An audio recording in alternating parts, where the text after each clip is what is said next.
大家好，歡迎收睇唔講英國嘅英國呢個星期發生乜嘢事。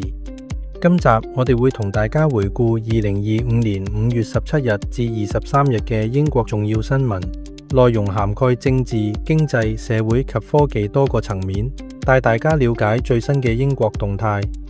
英國首相施紀賢啟動全民疫苗接種計劃。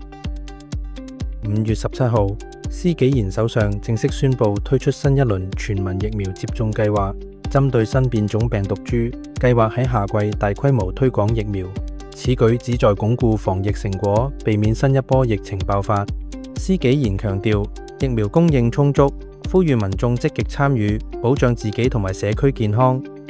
衛生大臣帕丹娜 Kemi Badenoch 補充，計劃將涵蓋18歲以上成年人同部分高風險群體，並加強對英國4個組成國嘅協調。英格蘭、蘇格蘭、威爾斯及北愛爾蘭政府均已表示支持。此政策反映政府重視公共衛生同防疫措施嘅決心，亦標誌英國從疫情緊急狀態向常態化防控過渡。英國同歐盟達成新合作協議。5月19號，施紀賢首相同歐盟委員會主席馮德萊恩 Ursula von der Leyen 達成一項歷史性新協議，重啟雙方多年緊張嘅合作關係。重點包括設立安全及防務夥伴關係，英國可參與歐盟1500億歐元防務基金，簡化食品及農產品邊境檢查，降低貿易壁壘，助企業節省成本。將英歐漁業准入期限延長至12年，確保雙方漁民利益。英國重新加入青年交流項目 Erasmus， 促進教育文化交流，探索英國參與歐盟內部電力市場嘅可能性，推動能源合作同綠色轉型。此協議被視為英歐關係嘅新起點，有助減少脫歐後嘅摩擦，並為雙方帶嚟更多合作機遇。英國淨移民數目大幅下降。根據5月20號公佈嘅最新統計數據，英國2024年淨移民數目下降至約43.1萬人，比上一年減少一半。呢個現象同前保守黨政府施行嘅嚴格簽證政策同埋移民管控有直接關係。新政策包括提高技術工作簽證門檻同埋收緊遣返規定，令部分低技能移民受影響，反映政府持續收緊移民政策嘅立場。英國同毛里西斯簽署查哥斯群島主權協議。英國政府同毛里西斯喺5月21日簽署一項總值34億英鎊嘅主權移交協議，將查哥斯群島主權逐步移交予毛里西斯。保守黨部分議員及反對派對此表達強烈反對，擔憂英國喪失地緣戰略優勢，特別係查哥斯群島中迪哥加西亞 Diego Garcia 軍事基地嘅重要性。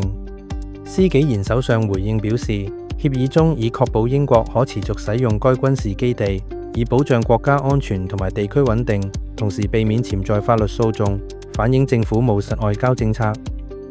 公共部門工資上調，引發教育界爭議。政府宣布公共部門工資平均提升4%，涵蓋 NHS 醫護人員同教師，但教師加薪只部分由政府全額資助，其餘需由學校自行承擔。教師工會同埋教育界人士擔憂，部分學校財政壓力將加劇，可能引發更多罷工行動。教育大臣國務卿 Maureen Grantham 表示，政府致力改善教育質素，並會同各方繼續磋商，尋求平衡方案。司法部推動刑罰改革計劃。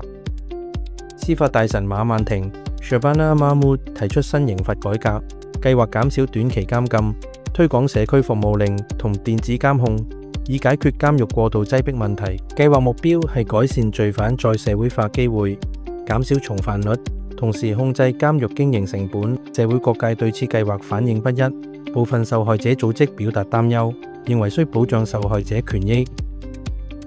Builder.ai 財務醜聞導致破產。英國科技初創公司 Builder.ai 於5月22號宣布破產。內部調查揭露，公司涉嫌虛假銷售及誇大收入。2024年實際收入由原先預估嘅2.2億美元大幅下調至500萬美元。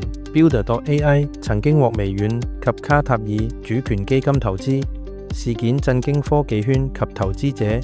凸顯監管及財務透明度嘅重要性。BT 集團計劃擴大全光纖網絡。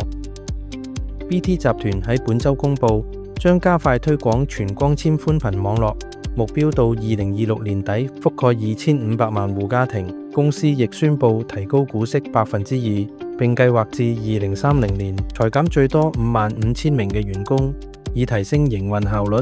分析指 BT 借此提升競爭力，積極應對5G 同埋光纖網絡發展趨勢。蘇格蘭工黨領袖批評 Reform UK 廣告涉嫌種族歧視。蘇格蘭工黨領袖安納斯薩爾瓦公開指責 Reform UK 發佈嘅政治廣告扭曲佢2022年演講內容，指控其宣稱優先照顧巴基斯坦社區，涉嫌種族歧視。廣告遭多方批評。Reform UK 回應稱，純屬政治立場表達，但事件反映蘇格蘭政治分歧依然激烈。科學家警告氣候變化或者引入熱帶病。氣候變化導致氣溫升高及生態變化。英國科學家警告，蚊媒熱帶疾病如登革熱、茲卡病毒或者將入侵英國。同時，國際援助削減威脅流行病監控及防控系統，加大傳染病爆發風險。公共衛生專家呼籲政府加強監測與應對措施，避免新一波健康危機。以上就係今個星期唔講英國一周大事嘅精選重點。如果你都想第一時間掌握英國時事、港人關注議題，記得訂閱我哋頻道，撳埋個鐘仔，唔好錯過每個星期嘅最新影片。鍾意呢條片嘅話，就俾個 like share 俾你身邊關心英國事務嘅朋友啦。我哋下星期再見，拜拜。